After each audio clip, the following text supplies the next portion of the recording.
तूफानों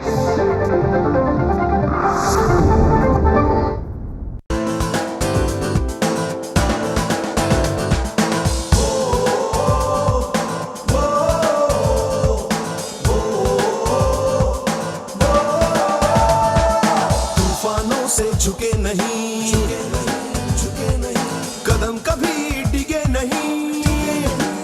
ओ तूफानों से झुके नहीं, कदम कभी डिगे नहीं, राह में रुके नहीं, आसमां से बुलंदी तक, कोशिश से कामयाबी तक, कोशिश से कामयाबी तक, कोशिश से कामयाबी तक, कोशिश से कामयाबी तक, कोशिश से कामयाबी तक। नमस्कार, आदाब। कोशिश से कामयाबी तक सीज़न 2 में मैं ज़रीना वहाब दिल की गहराइयों से आपका स्वागत करती हूँ।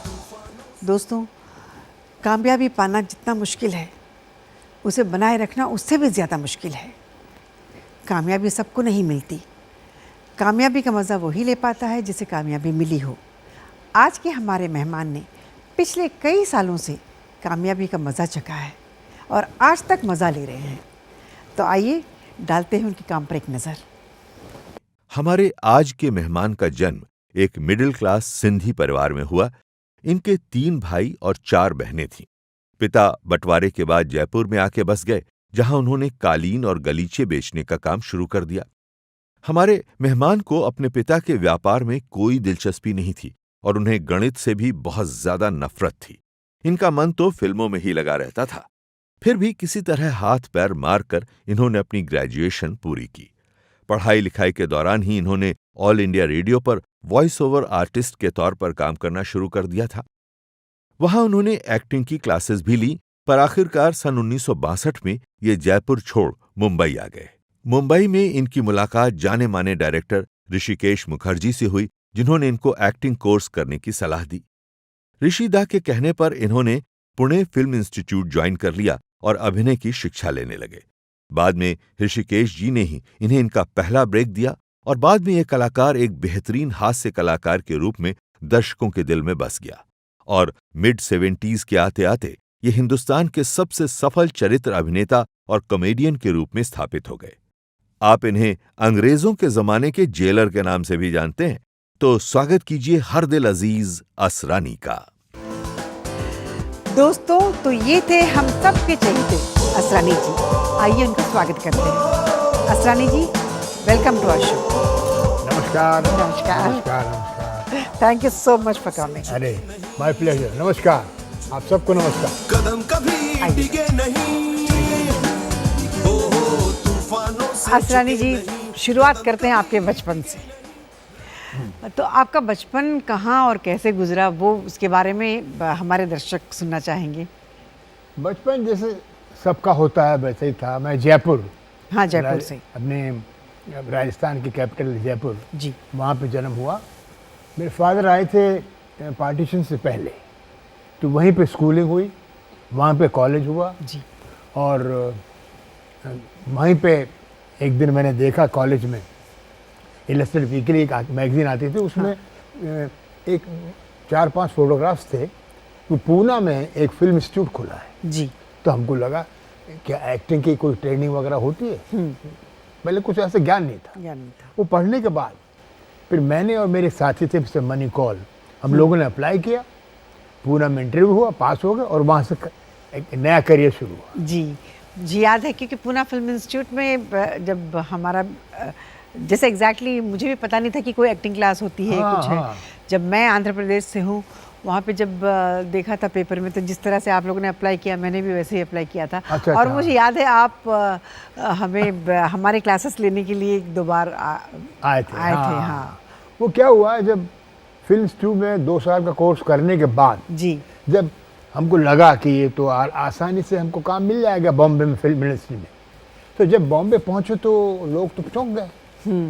जैसे भी किसी के दफ्तर में जाएं, किसी ऑफिस में जाएं, तो बोले भाई क्या, कहाँ से आए आप? हमने कहा पूना से आए हैं, फिल्म इंस्टीट्यूट है। फिल्म इंस्टीट्यूट है, वहाँ क्या होता है? हमने कहा ट्रेनिंग होती है। अच्छा, उस वक्त इतना किसी को पता नहीं था। 1965 की बात कर रहा हूँ। ओके। मैं फर्स्ट बैच में था 63 में, तो उस वक्त नया नया था ये सब कुछ। हाँ। सिर्फ डायरेक्शन का खुला था 61 में और कैमरा का था और एडिटिंग वाला, पर एक्टिंग का पहली बार खुला जी। तो लोग चौंक गए, बोले यार क्या बात कर रहे हैं आप, अशोक कुमार ने कोई ट्रेनिंग ली है, दिलीप कुमार को इंस्टीट्यूट जाए हैं, राज कपूर, देवानंद, बड़े बड़े नाम लिए उन्होंने, ये क्या ट्रेनिंग होती है। काफ़ी शुरू हुआ, समझ में नहीं आया कि क्या करें, तो लगा कि क्या फ़ायदा हो 2 साल की एक्टिंग कोर्स का। हाँ। फिर एक जगह अप्लाई किया हमने, एक कॉन्टेस्ट होती थी मैगजीन में, फिल्म फेयर माधुरी की, वहाँ भी नए नए लोगों को चांस, वहाँ भी रिजेक्ट कर दिया, क्या है, काहे की ट्रेनिंग नहीं होती है, वापस चले जाइए। और मैं वापस चला आया पूना। आपको ये एक्टिंग का शौक कब से, जयपुर में जब थे तब से था आप?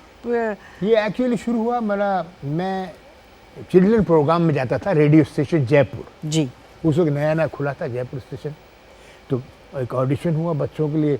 बच्चों के प्रोग्राम में एक कैरेक्टर में करता था चोंच का, चोंच लड़ाने, हर चीज़ में चोंच लड़ाने वाला, वो कैरेक्टर पॉपुलर हो गया। हाँ। तो वहाँ से हमको लगा कि वॉइस की इंपॉर्टेंस क्या होती है एक्टर के लिए। एक्चुअली तो पढ़ाई करते करते फिर मैं स्कूल में था, कॉलेज में, वहाँ के ड्रामाज में और रेडियो स्टेशन के ड्रामाज में, वहाँ से शुरू हुआ कि ये एक तरह का करियर शुरू हो सकता है जी। तो वहाँ से शुरू किया। आपकी फैमिली की तरफ से कोई किसी ने इतराज़ नहीं किया था कि आप एक्टिंग में क्यों जा रहे हो? किया था। मेरे फादर ने बोला, हाँ। अच्छा खासा तुम्हारा करियर चल रहा है रेडियो स्टेशन पे, अच्छी खासी तनख्वाह मिल रही है, ये छोड़ के जा रहे हो, ऐसे मत करो। हाँ। हमने कहा क्या करेंगे, जाना तो पड़ेगा। मुझे लगा कि अगर यहीं पर रह गया जी तो फिर आगे कभी देखा नहीं कुछ और। रेडियो स्टेशन पे कौन से पोस्ट पे थे आप? नहीं, पोस्ट को नहीं थी, regular general artist, child artist, फिर ड्रामा आर्टिस्ट। ओके। कोई पोस्ट नहीं होती इसमें जी। वहाँ के जो लोग तो पोस्ट, जो दिल्ली से लोग आए थे उनकी पोस्ट होती थी, हमारे रेगुलर विजिटिंग आर्टिस्ट जैसे होते हैं। Okay okay. तो वहीं से फिर मैंने अप्लाई किया पूना के लिए, वहीं से शुरू हुआ करियर। जी। और जब आप पूना में पढ़ रहे थे, आपके क्लासमेट्स कौन थे उस वक्त आपके साथ एक्टिंग सीखने के लिए, और कौन कौन थे? ये काफ़ी लोग थे मेरे साथ। आज कोई काम कर रहे हैं उनमें से? उनमें से एक ही काम कर रहा है, उसका नाम है सुभाष गई। ओके, अच्छा, वो आपके बैच के थे? फर्स्ट बैच में थे जी। बाकी सेकंड बैच में फिर आए जलाल आगा, रेहाना सुल्ताना वगैरह, उसके बाद शत्रुघ्न सिन्हा आए, फिर नवीन निश्चल, जया बहादुरी, डैनी डंजोन पास, ये शबाना आजमी तक, ये सबको हमने कोच किया हुआ है। हाँ, सबको किया हुआ है। And you were also there. बिल्कुल। तो ये बड़ा अजीब एक्सपीरियंस हुआ वहाँ पे। मुझे बिल्कुल पता नहीं था कि सिनेमा की स्टडी इतनी डेप्थ होती है, क्योंकि जैसे जैसे हमने दुनिया भर के सिनेमा देखना शुरू किए वहाँ पे, polish film, German film, Spanish film, Russian film, इस तरह की फिल्में, फिर वहाँ पे लोगों का आना, सत्यजीत रे साहब खुद आए, ऋतिक घटक आए, डेविड लीन आए एक बार जी, ल्यूमाल, और फिर अपने हिंदी फिल्मों के बड़े बड़े डायरेक्टर आना शुरू कर दिया, बी.आर. चोपड़ा आए, राज कपूर आए, शांताराम आए, बेमन आए। तो धीरे धीरे फिर मालूम पड़ गया कि नहीं, ये एक स्टडी है और सिनेमा की स्टडी है जिसको आप आसानी से ऐसा इसको खेल में समझिए, इसको सीरियसली लीजिए। हाँ, अच्छा, ये पूना फिल्म इंस्टीट्यूट के बाहर प्रभात स्टूडियोज लिखा रहता है। जी जी। तो वो Prabhat studios was belong to whom? Shantaram जी और उनके साथ 2 पार्टनर थे।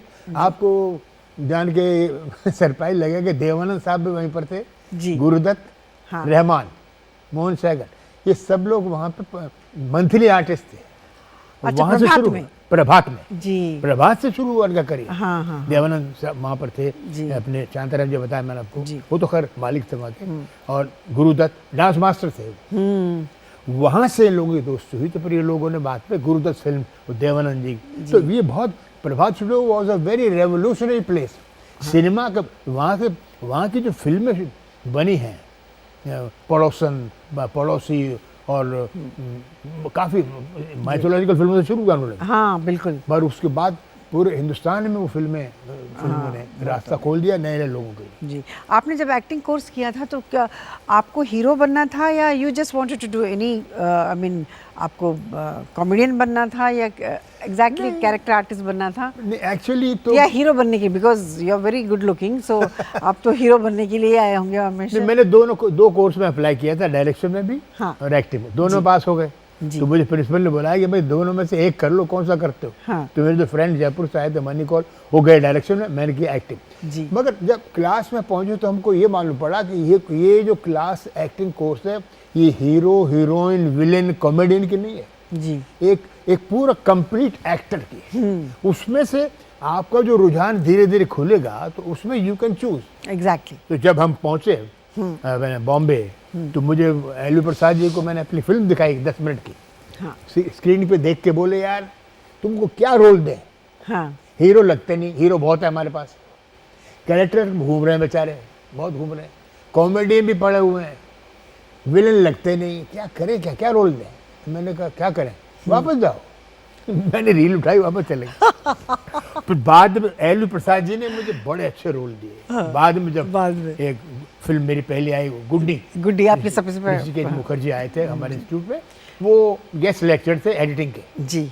और उन्होंने एक मेरी स्किट देखी वहाँ पे, उन्होंने देखा तो फिर वो गुड्डी फिल्म से करियर शुरू हुआ। एक्चुअली तलाश करने आए थे गुड्डी की, उनको एक लड़की चाहिए थी जो गुड्डी का रोल कर सके। जी। तो काफ़ी ट्राई किया उन्होंने, बाहर इधर उधर, तो किसी ने उनको बोला कि एक महानगर फिल्म आई थी सत्यजीत रे साहब की, जी। उसमें एक लड़की है जया बहादुरी, उसको देखिए, वो जाके वहाँ पे आई है फिल्म इंस्टीट्यूट पूना में। अच्छा। अच्छा, ऋषिकेश मुखर्जी आते रहते थे हाँ। हमेशा, तो मैं तो उनके साथ काफ़ी स्ट्रगल की, कभी का रोल दे दो, हाँ करेगा वो हम करेगा, देखेगा। बस उस दिन मुझे बुलाया उन्होंने इंस्टीट्यूट में, पहुँच के बोले कि यार उसको बुलाओ, वो जो स्ट्रगल करता है लड़का। तो मैं चला गया सामने, अरे तुम मेरे को लगा रोल दे रहा भाई, थैंक गॉड, एक किसी ने पहली बार तो बुलाया। बिल्कुल। तो मैंने कहा यस सर, बोले नहीं तुम्हारा ठीक है। लड़की जया बहादुरी कौन है, लो जी। मैंने कहा यार किसको ढूंढना, ठीक है जी। मैंने कहा है सर लड़की, हाँ। वो महानगर में काम किया था। मैंने कहा हाँ सर, किधर है वो, मैंने कहा ढूंढ के लाता हूँ। वो कैंटीन में बैठे हुए थे, तो डैनी डंजो, अब तो नाम हो गए उनके, अनिल दमन, ये सब बैठे हुए तो चाय पी रहे थे। तो मैंने उनको बुलाया कि मैं उस वक्त इंस्ट्रक्टर हो गया था, कोचिंग करता था जी। तो मैंने उनको बुलाया कि आपको ऋषिकेश मुखर्जी का नाम से प्याला छूट गया हाथ से। हाँ। क्या मुझे बुला रहे हैं, मैंने कहा बाहर खड़े हैं, बुलाने आ गए हैं। हाँ। वो बेचारी भागी, पाँव माँ छुए और वो लड़की को लेकर चल दिए। मैं खड़ा रहा वहीं पे हाँ। कि मेरा क्या करेगा आदमी। तो उनके 2-3 असिस्टेंट थे, मैंने उनको पूछा क्या है जी, क्या चक्कर, क्या है, कुछ रोल और हमारा है? बोले पता नहीं भाई, ये ऐसा आदमी है ऋषिकेश मुखर्जी, किसी को कुछ बोलता नहीं। असरानी सर, हम लोग इसके बारे में और आगे छोटा सा ब्रेक लेंगे। अच्छा। फिर उसके बाद इसके बारे में बात करेंगे। दोस्तों, हम बात कर रहे हैं असरानी जी से। हम छोटा सा ब्रेक लेते हैं, तुरंत वापस आएंगे। कोशिश से कामयाबी तक। दोस्तों, ब्रेक के बाद आपका स्वागत है। हम बातें कर रहे हैं महान कॉमेडियन असरानी जी से। असरानी जी, हम बात कर रहे थे गुड्डी को ढूंढने के लिए ऋषिकेश मुखर्जी जी आए थे आए, फिल्म फिर ट्रिपुला। उसमें आपकी एंट्री कैसी हो गई? मैं उनके 2-3 असिस्टेंट आए साथ में आए थे। मैंने उनसे पूछा कि भाई कौन सी फिल्म है, क्या है? बोले कुछ नहीं, एक लड़की ढूंढ रहे हैं वो गुड्डी के लिए, बाकी तो कुछ नहीं। और ये बताते कुछ है नहीं, कहानी में कौन है, क्या है क्या है। बड़े काफ़ी मैंने पूछा उनसे, तो बोले हमारा नाम लेना मत यार तुम, एक छोटा सा रोल है जो एक लड़का गांव से आता है हीरो बनने के लिए और एक्स्ट्रा बन जाता है, जूनियर आर्टिस्ट, मगर हमारा नाम मत लेना। उसमें गुलजार साहब भी थे, सब बता के चले गए। हाँ। अब वो आए रिश्तेदार वहाँ से, लड़की का जया बहादुर से मिलके वापस कार में बैठने लगे। तो मैंने कहा दादा ये हाँ बताएगा, हम बताएगा भाई। बट मैंने कहा ये सेलेक्ट हो गए क्या? नहीं अभी स्क्रीन टेस्ट होगा, हम देखेगा। ओके, मैंने कहा दादा हमारा भी कुछ, तुमको बोला ना हम करेगा। मैंने कहा 3 साल हो गया, करेगा बोलता, कब करेगा? हाँ। कब तो करो। बोला ना हम चिट्ठी भेजेगा। और उस वक्त क्या था, जब चिट्ठी कोई किसी की आती थी बाहर से कहीं से भी, तो नोटिस बोर्ड पे लगा देते थे, वहाँ से पिकअप कर लो। हाँ। तो मैं रोज देखता था कोई चिट्ठी आ जाए। एनीवे, तो मैंने उनको बोला दादा गाड़ी में बैठते हुए, एक है एक लड़का आता है गांव से हीरो बनने। कौन बोला तुमको ये बोला कौन, की रे होशी की रे? और सब जो जितने असिस्टेंट थे उनको, तुम किसने बोला कि होशी की? कौन बोलता कहानी? बाप रे। मैंने बोला माफ कर दो, मुझे मतलब नहीं चाहिए। हाँ। बड़े डांटते आके चले गए जी। फिर एक दिन चिट्ठी आई और उसमें नाम था जया बहादुरी का। तो वो बड़ी इंस्टीट्यूट में चिट्ठी फैल गई। इससे पहले कि वो पहुंची बॉम्बे, मैं पहुंच गया बॉम्बे। हाँ। और जाके मैंने बोला दादा, बोले तुमको थोड़ी चिट्ठी लिखा है, तुम कैसे आ गया? हाँ। फिर उनको दया आगे होगी, फिर स्क्रीन टेस्ट हुआ उनका, पास हो गई। और ये 2 सीन का रोल मुझे दिया उन्होंने गुड्डी में। हाँ। वहां से शुरू हुआ। जी। फिर उसके बाद गुड्डी से लेके बेमिसाल एंड तक कोतवाल साहब, मिली, बावर्ची, हाँ तकरीबन अभिमान, हाँ, अभिमान, हाँ, आलाप, जी चुपके चुपके, हाँ और चैताली में नेगेटिव रोल दिया, बिमल लॉ साहब की पिक्चर थी वो। जी। तो ऐसे करते करते मैंने 10-12 फिल्म काम हाँ किया। उनके साथ। जैसे आजकल मैं प्रियदर्शन जी की सब फिल्मों में, हाँ वैसे ही ऋषिदा थे। जी ऋषिदा के साथ ऑलमोस्ट सभी दूसरा फिल्मों एक में थे। माइलस्टोन था गुलजार साहब का। अभिमान में सबसे बहुत बेहतरीन और रोल भी था, और आपने तो खैर बहुत अच्छा निभाया। अभिमान वाज वेरी गुड। अभिमान में ऋषिकेश मुखर्जी का ही कंट्रीब्यूशन है, क्योंकि वो मुझे खुद पता नहीं था कि ऐसा कुछ रोल देंगे, क्योंकि वो देखते नहीं थे कैसे कि इसका फेस कॉमेडियन का है क्या, एज एन एक्टर। तो बोले एक सेक्रेटरी का रोल करते हुए पता भी नहीं चला। बोले सेक्रेटरी का रोल है, एक सिंगर है अमिताभ बच्चन, उनका कॉन्फ्लिक्ट तुम्हारा, तुम उनका काम संभालता है, आता है तुम जाता है। मैंने ये क्या रोल है यार, आता है जाता है, हाँ फिर बोलता है कुछ, तो इसको समझाने का ढंग ऐसा था। मैं समझा चलो ठीक है कर लेते हैं। कर लेते क्या, जब पिक्चर चली तो मालूम पड़ा कि मेरा तो नाम उसमें आ गया नॉमिनेशन में, बेस्ट सपोर्टिंग एक्टर। बहुत बहुत अच्छा काम तो ये था। उनका काम था जी। और आपकी एक फिल्म थी गुलजार भाई की, मेरे अपने। हाँ तो गुलजार भाई की डेब्यू फिल्म थी वो पहली फिल्म थी जी उनकी। तो उसमें आपकी एंट्री कैसी हुई? उसमें बिकॉज गुलजार साहब राइटर थे ऋषिदा के लिए। ये सब लोग बिमल रॉय के स्कूल के हैं जी। बिमल रॉय के जितने भी असिस्टेंट थे या राइटर थे वो सब राइटर बन गए और सब डायरेक्टर बन गए। तो उसमें एक लिरिक्स से शुरू किया, गुलजार साहब उनके असिस्टेंट थे, तो साथ में एडिटर थे ऋषिकेश मुखर्जी, तो उनकी पूरी टीम थी जी। तो जब उनको डायरेक्शन का चांस मिला तो मेरे अपने से शुरू, और इंस्टीट्यूट के सब नए लड़कों को लिया उन्होंने। हाँ और विनोद खन्ना का पहला चांस एज ए हीरो, और विलन शत्रुघ्न सिन्हा, मीना कुमारी की लास्ट फिल्म, हाँ, मीना कुमारी की लास्ट फिल्म थी। उनको उनके साथ हमने उनको काम करते हुए देखा तो हैरान हो गया कैसे करते। एक पेज का सीन वो बोलती थी, हाँ गुलजार क्या डायलॉग पढ़ो, ओ सुन लिया, ओके टेक। हम बोले कैसे? हाँ इतने साल सर्वाइव करने का रीज़न ये था। बिल्कुल। तो ये उनकी पहली फिल्म थी, और पहली फिल्म जो चली दिल्ली में, हाँ उसमें शत्रुघ्न सिन्हा का एक छेनू कैरेक्टर, उसी से तो छेनू निकले। एग्जैक्टली। हाँ, और exactly. छेनू जब हीरो को मारता था लोग ताली बजाते थे, उल्टा था ये जब विलन मारता है हीरो को। तो ये राइटिंग का कमाल, गुलजार साहब की राइटिंग का कमाल, और एक्टरों को उस वक्त मौका मिला करने का। तो मेरे अपने शुरू किया, उसके बाद फिर मैंने उनकी की कोशिश में आपका नेगेटिव रोल था थोड़ा कोशिश सा। ये जो आपका है कोशिश से कामयाबी तक, मुझे तो उसमें गड़बड़ हो गई। कोशिश का रोल देख के लोग मुझे बोले यार मत किया करो ऐसा रोल, तुम्हारे हाथ से बच्चा मर जाता है, ऐसा मत करो। हाँ, मत करो नेगेटिव रोल। तो मैंने फिर बंद कर दिया नेगेटिव। अच्छा, that was only one you did. उसके बाद चैताली थी जिसमें सायरा बानो है और धर्मेंद्र है, ऋषिकेश मुखर्जी डायरेक्टर है, उन्होंने भी नेगेटिव रोल दिया मुझे। हाँ। बट फिर आगे लोग बोले नहीं मत करा करो। हाँ। फिर उनके मैंने की परिचय, खुशबू, बड़े अच्छे से रोल किए। अच्छा, प्रॉपर कॉमेडियन कब बने आप? जो आपकी कॉमेडियन ये साउथ की फिल्मों से हुआ। साउथ की फिल्म से? साउथ। एक पिक्चर आई थी प्रेमनगर। हाँ, प्रेमनगर तमिल में चली सुपरहिट, तेलुगु में सुपरहिट, कन्नड़ा में सुपरहिट, हर जगह हर लैंग्वेज में सुपरहिट। तो उसको बनाया उन्होंने हिंदी में।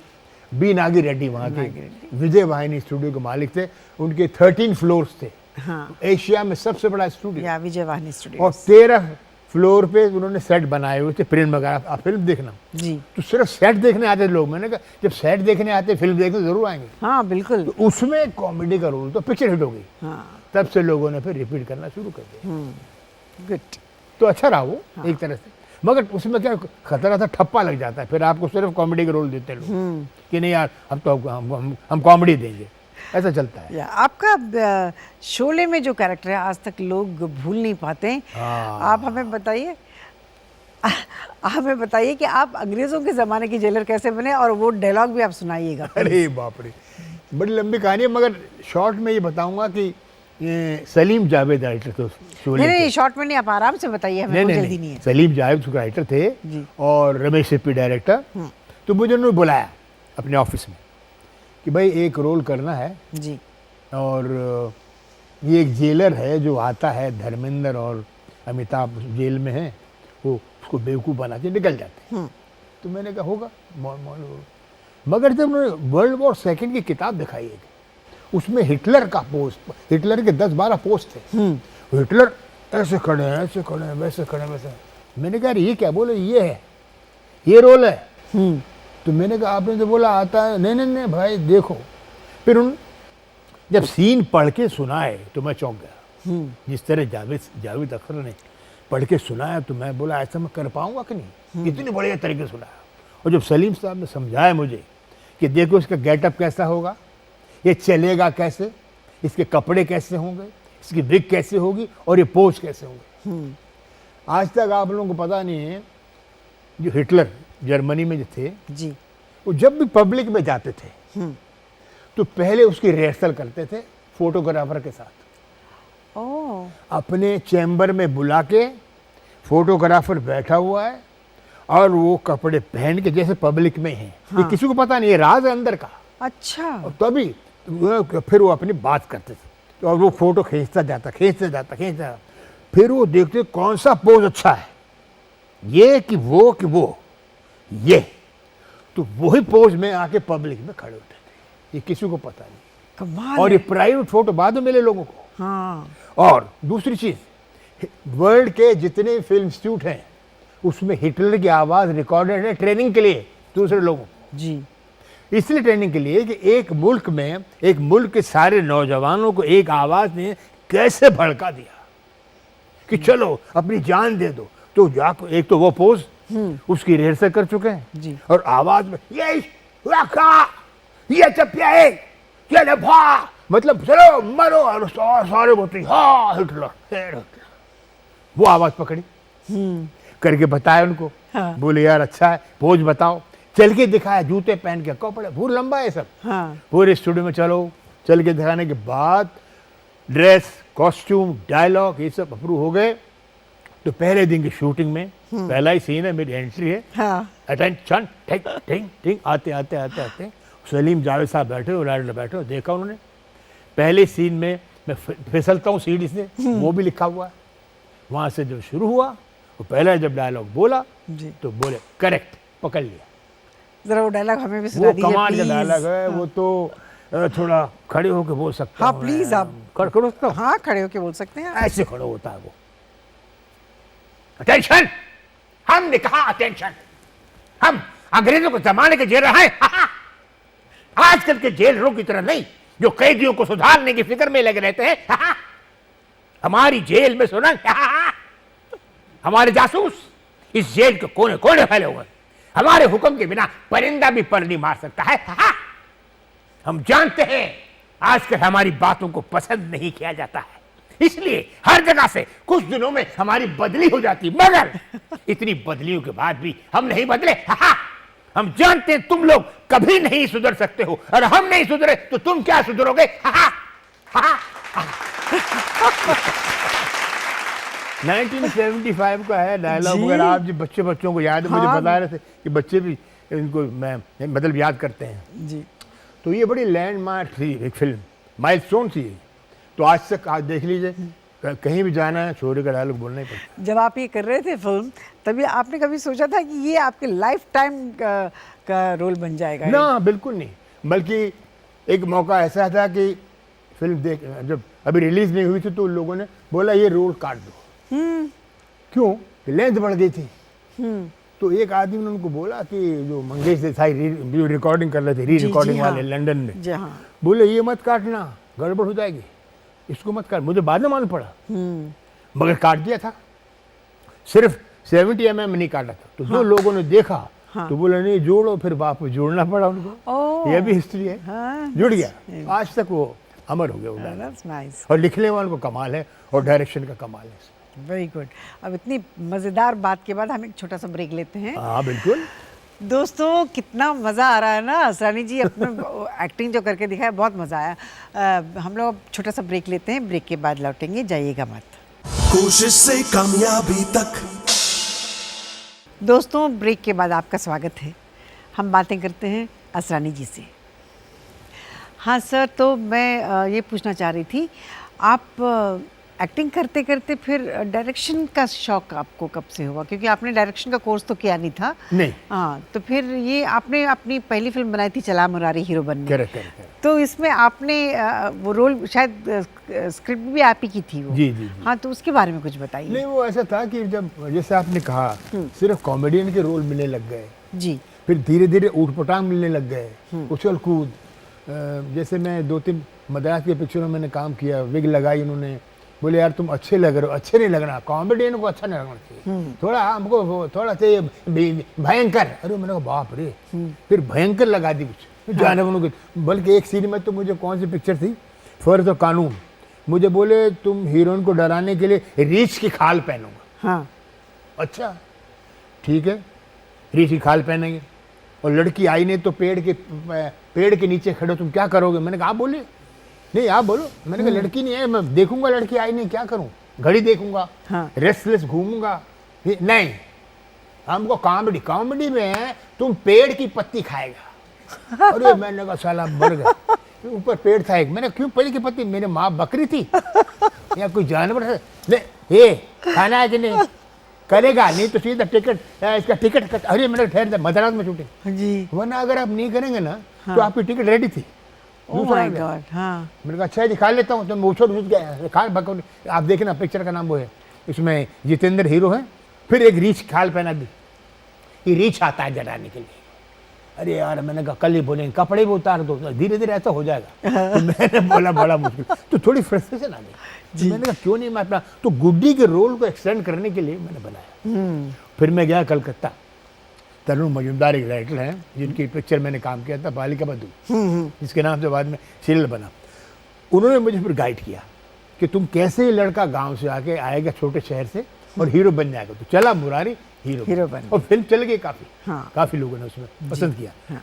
मगर फिर वो उसमें गड़बड़ क्या हुई, फिल्म ये लोगों को लगा ये डायरेक्शन कर रहा है, एक्टिंग कब करेगा, कॉमेडी के सीन करेगा कि नहीं करेगा, तो धीरे धीरे रोल हटना शुरू हो गया जी। तो रोल भी नहीं दे रहे हैं और डायरेक्शन भी नहीं दे रहे हैं। तो एक जगह आके मुझे लगा क्या करूँ मैं। तो फिर मैंने सोचा कि क्या करें, तो हमने जो एक्टिंग सीखी थी उसका एक थोड़ा सा मैंने करियर शुरू किया एक्टिंग के लिए। हाँ। तो कुछ प्राइवेट कोचिंग शुरू कर दिया जी। तो मैंने आपको आश्चर्य होगा जान के कि मनमोहन देसाई जी ने मुझे बुलाया था एक बार। हाँ। उनकी एक लड़की थी मॉडलिंग के लिए, उसको कोच किया। और बॉबी से पहले ऋषि कपूर, डिम्पल कपाड़िया 2 दिन उनके साथ अच्छा कोचिंग की। हाँ। फिर गुरुदत्त फिल्म में नई फिल्म बनी थी उमंग, उनके हीरो हीरोइन की कोचिंग शुरू की। फिर किशोर साहू, तो इस तरह नरेंद्र नाथ, शैलेंद्र सिंह, गौतम सनी, तो काफ़ी लोगों को, तो मुझे लगा ऐसा कुछ करूं। मगर फिर धीरे धीरे फिर रोल मिलना शुरू हो गए, तो डायरेक्शन भी हट गया। सर आपने मुझे भी डायरेक्ट किया था एक फिल्म सलाम मेम साहब। सलाम मेम साहब, I can never forget that. हमने पूरे ताज के पास शूट किया था। ताज के पास गेटवे ऑफ इंडिया शूटिंग की थी, गेटवे ऑफ इंडिया ताज के पास। अच्छा, उतनी सारी हीरोइनी थी, आपने मुझे ही क्यों चूज किया उसमें, बताइए। हाँ, उसमें एक लड़की चाहिए थी जो एक उसमें रहती है, छोटे चौल में रहती है और इनोसेंट। हाँ है, और अपने उस लवर पे बहुत विश्वास करती है, भोली है जी। और उसको पता नहीं ये अंदर जो चला गया है जी, पेटी बजाते बजाते ऐसे हाँ। अंदर चला क्या, ये कौन सी दुनिया है। हाँ। तो ऐसी लड़की थी, इनोसेंट थी। तो यू लुक, यू लुक। अरे थैंक यू सो मच। और काम करते हुए बहुत मजा आया उसमें, मेरा काम भी बिल्कुल हट के था। बहुत अच्छा था। आज तक वो आती है फिल्म, टीवी पे आती है, लोग पसंद करते हैं। Nice movie. मगर फिर वो क्या 24 आवर्स का काम है डायरेक्शन, तो सारा सिर्फ वही करना पड़ेगा, दूसरा काम नहीं कर सकते, इसलिए मैंने फिर वो हट गया। ओके। अच्छा, मैंने सुना है आप अपना इंस्टीट्यूट भी एक्टिंग का खोलने वाले हैं, उसके बारे में लगा एक पॉइंट एक ऐसा आ गया है कि जहाँ फिल्म इंडस्ट्री ने इतने रोल दिए मुझे और बड़े बड़े एक्टरों के साथ काम किया जी। अब जो बेचारे न्यू कमर्स आते हैं स्मॉल जगहों से, छोटे टाउन से, और उनको उम्मीद होती है, एम्बिशन होती है कि हम कुछ बढ़ने लाइफ में, और कई बार मिसगाइडेड हो जाते हैं जी। और छोटी छोटी जगहों पे ट्रेनिंग लेके निकल, हमने ये सोचा कि ऐसी एक जगह बनाएं जहाँ का रियल एटमॉस्फेयर हो, जहाँ पर प्रोफेशनल एटमॉस्फेयर हो, जहाँ पर न्यू कमर आए उनको कैमरा कैसे फेस करना है वो सिखाएं, कैसे ऑडिशन देना है वो सिखाएं, और कैसे एक अच्छे रोल के लिए तैयार करना हो। तो ये स्टूडियो हम खोलने वाले अगले महीने, और मैं तो बल्कि सबको इनवाइट करूंगा, और बल्कि हिंदुस्तान के जितने न्यू कमर्स हैं जी। उनको कॉन्फिडेंस देंगे, आइए मिलिए और एक्टर बन जाइए, ये करेंगे। Very good. या नहीं, उसमें हम अच्छे अच्छे हमारे टीचर्स भी हैं, हम लोग, हमारा तो एक्सपीरियंस है, मेरा तो 12 साल का है। जैसे मंजू हमारी स्टूडेंट थी, Manju Bansal, she is also teach. Okay. Then dance master Saroj Khan, सब other professional people also. That's very good. अभी इसके बारे में आपने एडवर्टाइजमेंट कुछ शुरू नहीं किया? अभी शुरू करेंगे, बस करने वाले हैं। हाँ, जगह बन रही थी, तो जगह एक तरह से अच्छी तरह बन जाए, एक लगे कि किसी आप एक खूबसूरत हॉलीवुड के स्टूडियो में आए हैं, तब मालूम पड़ेगा। Very good. I wish you all the best sir. I am sure, मुझे पूरा यकीन है आप बहुत अच्छा करवाएंगे स्टूडेंट्स से। बताइए, देखिए जैसा नहीं, क्योंकि आपने हम सबको सिखाया है। आप यूज्ड टू, आप शायद वीक में एक बार आते थे या महीने में एक बार used to come and take our classes. या नहीं, पुनः आता था। हाँ, क्योंकि 5 साल स्ट्रगल की मैंने। हाँ। कोर्स करने के बाद फ्राइडे सैटरडे संडे बॉम्बे, बाकी 4 दिन पूना। हाँ। उससे पैसे लेके सीधे बॉम्बे। वैसे 5 साल चलता रहा, 5 साल चलता रहा, तब जाके रोल मिले। पर luckily, I am so lucky, इतने अच्छे अच्छे डायरेक्टर मिले, B.R. चोपड़ा जैसे साहब, शक्ति सामंत, एल.वी. प्रसाद, मोहन कुमार, ज्योम प्रकाश, के विश्वनाथ, राघवेंद्र राव, टी रामाराव, बी नागी रेड्डी, रामा नायडू, ऐसे बड़े। तो आप मतलब राजेश खन्ना जी, जितेंद्र जी, आप कितने साउथ की फिल्में किए, और उस वक्त आप लोगों का माहौल कैसा हुआ करता था? क्योंकि साउथ, हाँ, अमजद खान, शक्ति कपूर, ये लोग सब, कादर खान जी, ये लोग सबके साथ मतलब एक फैमिली जैसी बन गई थी होगी ना उस वक्त? बन गई। उस वक्त की फिल्में और ज्यादातर सारी साउथ की होती थी उस वक्त। हाँ। लोगों को बड़ी पसंद आती थी, हल्की फुल्की फिल्में थी, थोड़ी कहानी होती और थी, इमोशनल ड्रामास हुआ करते थे। थोड़ा ड्रामा, थोड़ा मेलो ड्रामा, थोड़ी फाइट, थोड़ा मतलब एंटरटेनिंग फिल्म थी, मनोरंजन वाली फिल्म थी जी। तो मगर हम क्या यहाँ से ट्रेंड थे, रामानंद सागर जैसे आदमी और जैसे अच्छे डायरेक्टरों के साथ काम, मनोज कुमार, किशोर, तो हम लोग थोड़ा हो गए थे। मगर वहाँ पे जाके धीरे धीरे क्या हुआ, जब कुछ फिल्में चलने लगी तो उन लोगों को थोड़ा वो हो गया कि अब कुछ भी कर लो, कुछ भी करने थे। कोई 15-20 फिल्में फ्लॉप हो गई, पूरा बंद हो गया, सब वापस आ गए। तो सिनेमा में मजाक नहीं चलता। हाँ, क्योंकि एक ज़माना ऐसा था कि ज़्यादा साउथ के मूवीज जो रीमेक होती थी वही ज़्यादा चलती थी और लोग उसको सराहते भी थे। जी, अब तो बहुत ट्रेंड चेंज हो गया है। हाँ। अब तो 100 करोड़, 200 करोड़, 300 करोड़ वाले क्लब बन गए हैं। करोड़ों की बात है। हमने कभी करोड़ सुना है, फिल्म का नाम सुना था करोड़पति, कभी देखा नहीं था। उसके पहले हमने सुना था 10 लाख, 10 लाख, एक फिल्म थी 10 लाख। और हमने शुरू की थी, ऋषिकेश मुखर्जी ने मुझसे पूछा, तू पुणे से आया है? हाँ सर। क्या किराया है? मैंने कहा डेक्कन क्वीन में है। कितना? मैंने कहा 6 रुपये 6 आना। ना, फर्स्ट क्लास। तो उन्होंने बैठे नहीं थे। मैंने कहा नहीं सर, बहुत पता नहीं मुझे। अरे पता, बुलाया प्रोडक्शन वाला, इधर आओ, डेक्कन क्वीन का पता करो, फर्स्ट क्लास कितने का है? गुड्डी का रोल 2 दिन का। हाँ। उसके लिए मुझे पैसे दे रहे थे। तो उन्होंने पूछा सर 21 रुपीज़ दे दो। 21 रुपीज़ और जेब में लिफा डाल दिया।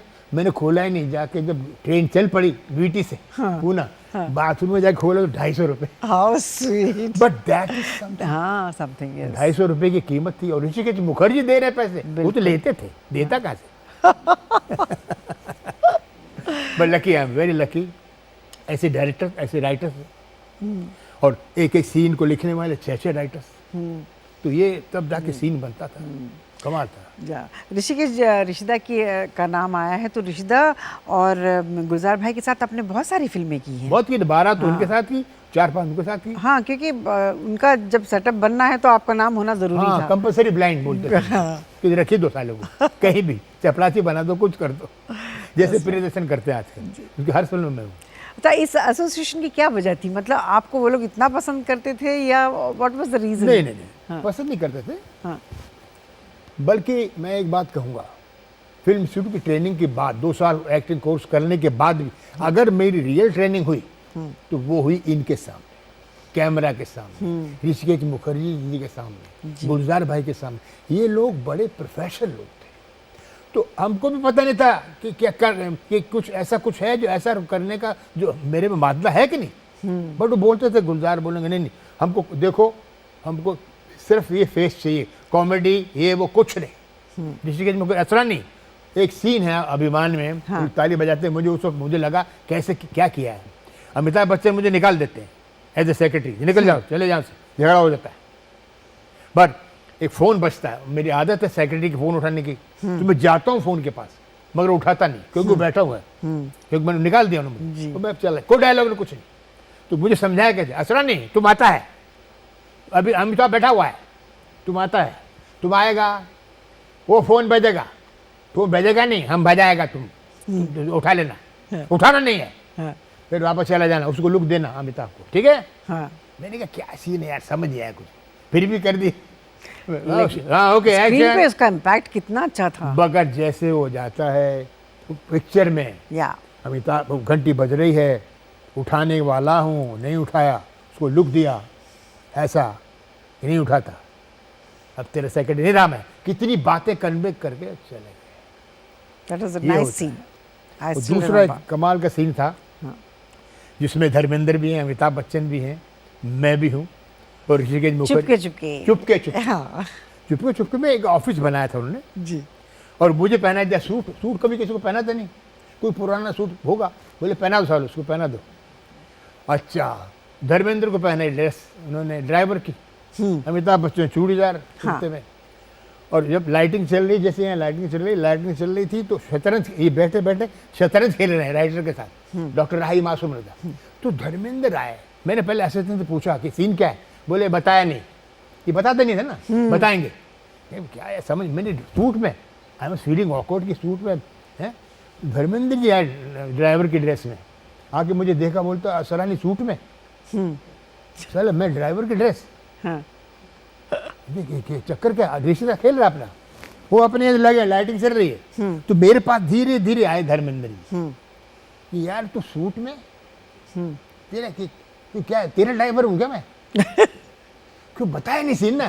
तो मैंने कहा मुझे खुद पता नहीं कि दफ्तर किसका, मुझे पूछा, मैंने कहा मुझे पता नहीं, मुझे बोला अभी बताते हैं, तो साला सूट तेरा नया यार, इतने में अमिताभ बच्चन आ गए, उसने देखा ये ड्राइवर असल ने सूट में, ये कुर्ते पजामे में, वो भी आए मेरे पास। बहुत इंटरेस्टिंग बात है ये, छोटा सा ब्रेक के बाद मैं पूरा अच्छे से सुनूंगी। दोस्तों कितनी अच्छी अच्छी बातें बता रहे हैं असरानी जी, हम लोग ब्रेक ले रहे हैं और उसके बाद तुरंत लौटेंगे, जाइएगा मत। कोशिश से कामयाबी तक। ब्रेक के बाद दोस्तों आपका स्वागत है। चलिए जहां अधूरी बात छोड़ी थी वहां से फिर शुरू करते हैं, फिल्म चुपके चुपके से। हाँ, तो वो धर्मेंद्र जी ने देखा कि मैं सूट में हूँ और ये कुर्ते पजामे, तो मेरे पास आके पूछ रहे थे किसका ऑफिस है, क्या किसका सूट, क्योंकि वो ऋषिदा का क्या था, पुरानी फिल्मों में कुछ सूट पहना था, तो पहली बार मुझे नया पहना था, तो ये सब चौंक गए, कहाँ से पहन के। उस ऋषिदा ने खेलते खेलते देखा, ये बोला क्या धर्म, क्या पूछता है, क्या पूछता है, नहीं दादा कुछ नहीं, हम ऐसे क्या स्टोरी पूछता है, स्टोरी का सेंस होता तुम हीरो होता क्या है, इधर हो बैठा होता, नहीं दादा अमित तुम भी पूछता है, तुम लोग को कहानी पता नहीं, असरानी का दफ्तर, तुम दोस्त, उसका दोस्त तुम, उसका दोस्त तुम, ये सीन है, क्या समझे? कुछ समझ नहीं आया।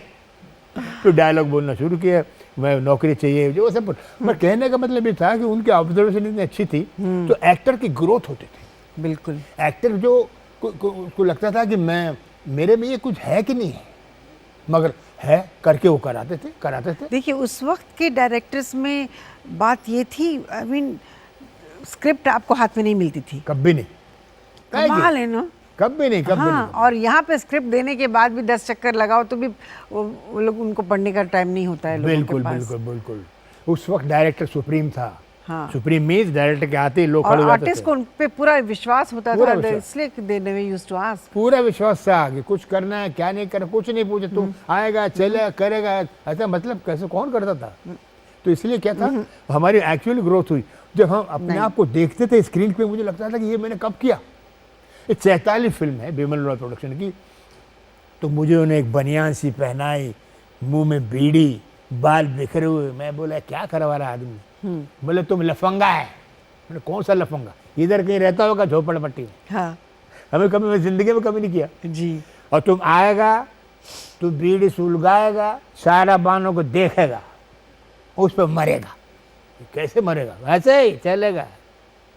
मतलब मैं बोला यार, तो ऑटोमेटिकली एटीट्यूड दे दिया जो मैंने कभी किया नहीं था। हाँ ऐसे बीड़ी पकड़ा जो कभी पी नहीं थी, वैसे गंदी बदबूदार बनियान पहना वो कभी पहनी नहीं थी। तो आते कैरेक्टर मिल गया। फिर मैंने जब आप देखना कभी तो लगता है कब किया, कैसे किया, वो डायरेक्टर का विजन है विजन कि एक्टर की ग्रोथ कैसे करानी। सेम ऐसे कराते थे एली प्रसाद साहब। हाँ, तुम आएगा, तुम देखेगा, उधर करेगा। मैं बोला फिर मैं समझ गया, हम देखेगा करेगा, आप समझेगा, हम करेगा, अब तो करेगा ही करेगा। तो इसी गुलजार भाई के से काम करने के एक्सपीरियंस बताइए, क्योंकि गुलजार ये भाई भी पोएट आदमी उसी टाइप के डायरेक्टर हैं। बड़े पोएट आदमी हैं, बड़े रोमांटिक राइटर लिखने, और मुझे देख के बोलते थे भाई देख, मैं सिर्फ फेस देख रहा हूँ, इसमें कोई कॉमेडियन है, कोई कैरेक्टर एक्टर है, वो कुछ नहीं, कुछ नहीं है, सीधे चले आइए आप। और वो एक फिल्म थी परिचय, हाँ। जितेंद्र को मैं कहानी सुनाता हूँ कि प्राण साहब का एटीट्यूड कैसा है, जया बहादुरी कौन है, ये बच्चे क्यों हैं, उस पर बनी थी फिल्म। तो बोले चुपचाप सुनाओगे, देखते रहो, ऐसा हुआ जी, फिर ऐसा हुआ जी, फिर वैसा हुआ जी। मैंने कहा यार कितनी मोनोटोन लगता है ना करते हुए। हाँ। तो स्क्रीन पे देखिए, ये लोगों का कमाल था। हाँ। ये लोग कैसे करते थे, क्या और आपने खुशबू में भी काम किया था, हेमा जी खुशबू हेमा जी का ब्रदर भाई बना बने था थे। मैं। हाँ। हेमा जी का ब्रदर बना था, और वैसा रोल हेमा जी ने कभी किया नहीं जिंदगी में। सीता गीता के बाद, सीता गीता में डबल रोल जी। और एक पंखे पे बैठ जाती है, एक मारती है, और एक साड़ी वाली है बेचारी चुपचाप आती है भोली से, उसको दे दिया ये बिल्कुल गांव वाली, कभी सोचा नहीं होगा। हाँ। शॉक्ड। या और नहीं, हेमा जी ने बिल्कुल ग्लैमरस नहीं थे, बिल्कुल ग्लैमर कुछ नहीं था। सीधे आएंगे, बैठेंगे, मैं भाई से बात कर रही हैं, अब रिजल्ट देखिए। तो ये लोगों को विजन था, एक्टरों को पेश करने का एक स्टाइल था, जो आजकल बड़ा मुश्किल है। जी। आजकल तो 100 करोड़ 200 करोड़ हीरो कहानी सुनता है, क्या से बोले। जैसे मुझे एक हीरो ने बताया कि मैं कोई एक आया राइटर, कि सर आपकी कहानी शुरू होती गांव में नहीं, बिल्कुल नहीं, कोई और बता। सर कहानी शुरू होगी फिनलैंड में, वेरी गुड कहानी। हाँ। अभी शुरू ही नहीं जर्मनी में, या उधर चेकोस्लोवाकिया, बाहर ले चलो यार, ये क्या गांव में हाँ। ये होता था। आजकल ऐसा चल रहा है। बिल्कुल। और कितने करोड़ की इसकी बिजनेस होगी पहले, ये आजकल हो गया है। तो आजकल बिल्कुल ऐसे हो गया है, बहुत मैकेनिकल हो गया, काफी बदल गया है। बदल गया, लोग भी बदल गए, लोगों को मजा आता है ऐसे सुपरफिशियल फिल्मों में काम करने। हाँ। अच्छा, ये सब रही फिल्मों की बातें। जी। अब मैं तो नहीं पूछूंगी, आप ही अपने पर्सनल लाइफ के बारे में कुछ बताइए, आपकी फैमिली के बारे में कुछ अगर बताना चाहते हैं तो आप बता सकते हैं। देखिए, अपनी पूरी लाइफ फिल्म लाइन में लगा दी, यही फैमिली है।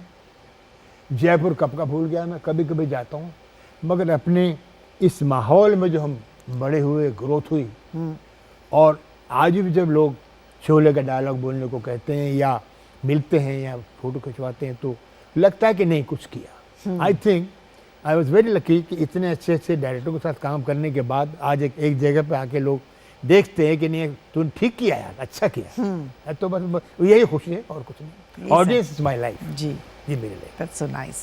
अब अपने प्ले के बारे में कुछ बताइए। प्ले कौन सा? ये जो अभी पद्मिनी के साथ जो किया था, उसकी बहुत तारीफ सुनी है मैंने। और 3 प्ले मैं कर रहा हूँ, 2 दिल्ली में, एक यहाँ पर स्टेज प्ले। तो स्टेज प्ले भी क्यों करते हैं कि कई बार आपको रिजुविनेट होना पड़ता है कि कैमरा तो कर लिया, अभी लाइव ऑडियंस कई बार आप देखते नहीं। जी। सिनेमा के पर्दे पे हम आपको नहीं देख सकते, दर्शक हमको देख सकता है जी। तो ताली बजा रहा, गाली दे रहा, क्या हमको पता नहीं पड़ता। लेकिन ये जो है स्टेज लाइव है, सामने बैठी ऑडियंस, आपने पंच किया, हुआ, उसका जवाब आया कि नहीं आया, सामने आना पड़ता है। तो उसमें एक और 2.5-3 घंटे के लिए आपको अपने कोई इसमें कट नहीं, कुछ नहीं करना ही पड़ेगा। जी। तो ये भी एक तरह की आपको अपने आप को रिफ्रेश करने के लिए स्टेज करना पड़ता है। तो मैं 2-3 प्ले कर रहा हूँ, जिसमें एक में पद्मिनी कोल्हापुरी है, बाकी दिल्ली के 2-4 लोग हैं 2 प्ले में, वो भी बड़े अच्छे जा रहे हैं। तो मैं कभी होगा तो आपको इन्वाइट करूँगा, प्लीज़ आइए। ज़रूर ज़रूर। अच्छा, आजकल की फिल्मों में जो कॉमेडी आ रही है, उसके बारे में आपका क्या ख्याल है? मतलब आप को क्या लगता है, कैसे आप उसको एनालाइज करेंगे जिस तरह की कॉमेडी? ऐसा है, हीरो, आज हीरो ही कॉमेडियन है, हीरो ही विलन है, हीरो ही कैरेक्टर एक्टर, उसका बच चले तो हीरोइन भी बन जाए, मगर क्या करे, उसको लेनी पड़ती हीरोइन। अदरवाइज सब हीरो ने टेक कर लिया है। आप देख लिए सब लोग सारे कॉमेडी कर रहे हैं। कभी सोचा नहीं था, हिकारत की नज़र से देखते थे कॉमेडियन को, अरे ये कॉमेडियन है यार, आज खुद ही कर रहे हैं, खुद ही उठ पटा है, जो भी करना है हीरो सब करता है और किसी को मौका नहीं। हाँ, अब 2-4 सीन दिखाने हैं यार, बाप को दिखाना है, ले ले उसको, इसका भी हो सके तो मैं ही कर लूँ, इसके डायलॉग मैं बोल दूंगा। क्या क्या बोलना चाह रहे थे कि बेटा तो बेटा भाई तू कहाँ जा रहा है, वो मैं बोल दूंगा, तू सिर्फ देखता रहे। तो आजकल ये हो गया है कि एक पूरा ट्रेंड हो गया, हीरो हैज टेकन ओवर। अब तो हीरोइन को भी चस्का लग गया कॉमेडी करने का, सब कॉमेडी करते हैं, सब निकल गया रोमांच। आपसे सर बातें करके बहुत मज़ा आया। आपने अभी मैं हमारा शो के लास्ट में हमारी एक है रैपिड फायर का एक छोटा सा है, मैं 5-7 सवाल पूछूंगी, एक लाइन में आप जवाब दीजिएगा। अच्छा, ये भी होता है? हाँ, बस छोटा सा, बहुत सिंपल सा। ठीक है, बोलिए।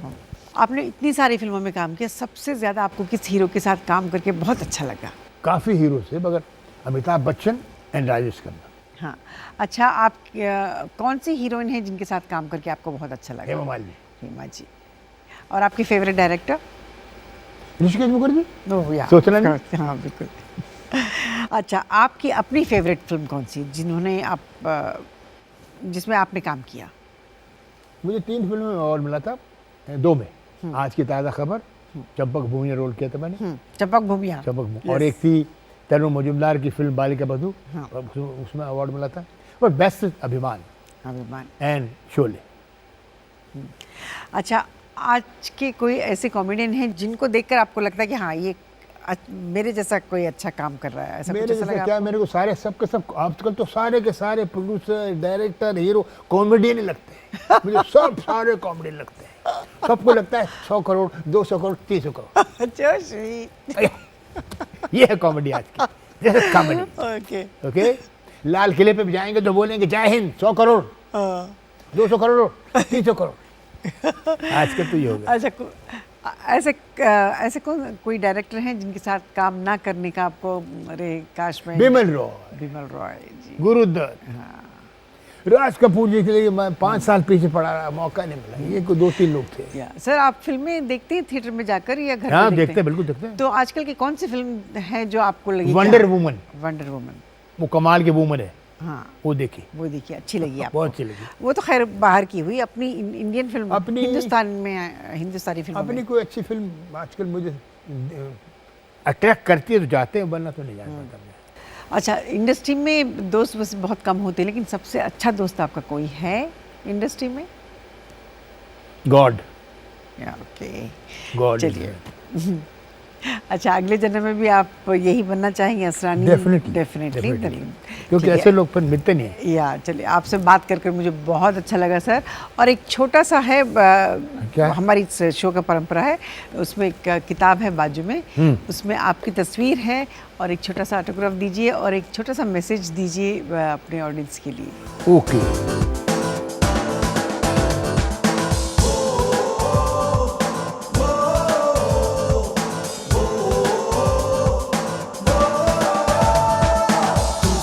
से झुके नहीं, कदम कभी डिगे नहीं,